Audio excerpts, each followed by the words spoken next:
ایک چھوٹے سے گاؤں کے کنارے پر ایک پرانی ویران حویلی تھی۔ گاؤں کے لوگوں کا کہنا تھا کہ یہ حویلی آصف زدہ ہے اور رات کے وقت وہاں سے عجیب و غریب آوازیں آتی ہیں۔ کوئی بھی اس حویلی کے قریب جانے کی ہمت نہیں کرتا تھا۔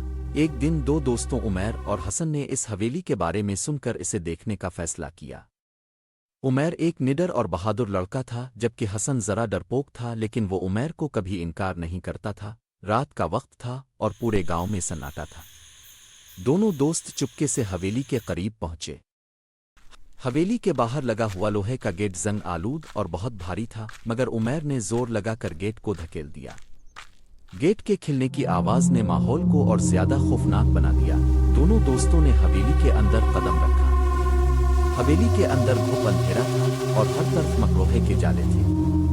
حسن نے گھبرا کر کہا، عمیر مجھے لگتا ہے ہمیں یہاں سے واپس چلے جانا چاہیے۔ یہ جگہ واقعی خوفناک ہے، لیکن عمیر نے اسے تسلی دی، حسن ہم صرف دیکھنے آئے ہیں، کوئی آصف نہیں ہوتا۔ آؤ آگے چلتے ہیں۔ دونوں دوست آگے بڑھے اور حویلی کے اندرونی حصے میں پہنچ گئے۔ وہاں ایک بڑا ہال تھا جس کے درمیان میں ایک قدیم طرز کا آئینہ لگا ہوا تھا۔ آئینہ بے حد پراسرار تھا اور ایسا لگتا تھا جیسے کوئی اس کے اندر جھانک رہا ہو۔ عمیر نے جیسے ہی آئینے کے قریب جا کر اسے چھوا، پورے حال میں تیز ہوا چلنے لگی اور حویلی کے دروازے خود بخود بند ہونے لگے۔ حسن کی حالت خوف کے مارے خراب ہونے لگی۔ اس نے گھبرا کر عمیر سے کہا، عمیر یہ جگہ واقعی آصف زدہ ہے، ہمیں فوراً یہاں سے نکلنا چاہیے۔ عمیر بھی اب پریشان ہو گیا تھا، مگر اس نے خود کو مضبوط ظاہر کیا۔ اچانک آئینے میں ایک دھندلی شکل ظاہر ہونے لگی۔ وہ ایک عورت کی روح تھی جو آہستہ آہستہ آئینے سے باہر نکل رہی تھی۔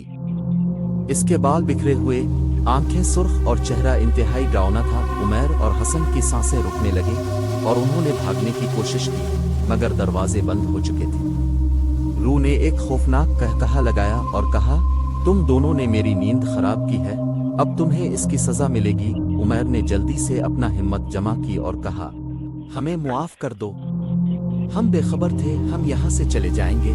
روح نے کچھ دیر خاموشی اختیار کی اور پھر آہستہ آہستہ غائب ہونے لگی۔ حویلی کے دروازے خود بخود کھل گئے اور عمیر اور حسن نے بغیر سوچے سمجھے وہاں سے دوڑ لگا دی۔ دونوں دوست گاؤں پہنچتے ہی ایک دوسرے کو دیکھتے رہے، ان کے دل زور زور سے دھڑک رہے تھے۔ اس رات کے بعد عمیر اور حسن نے کبھی اس حویلی کا رخ نہیں کیا اور وہ دن ان کی زندگی کا سب سے خوفناک دن بن گیا۔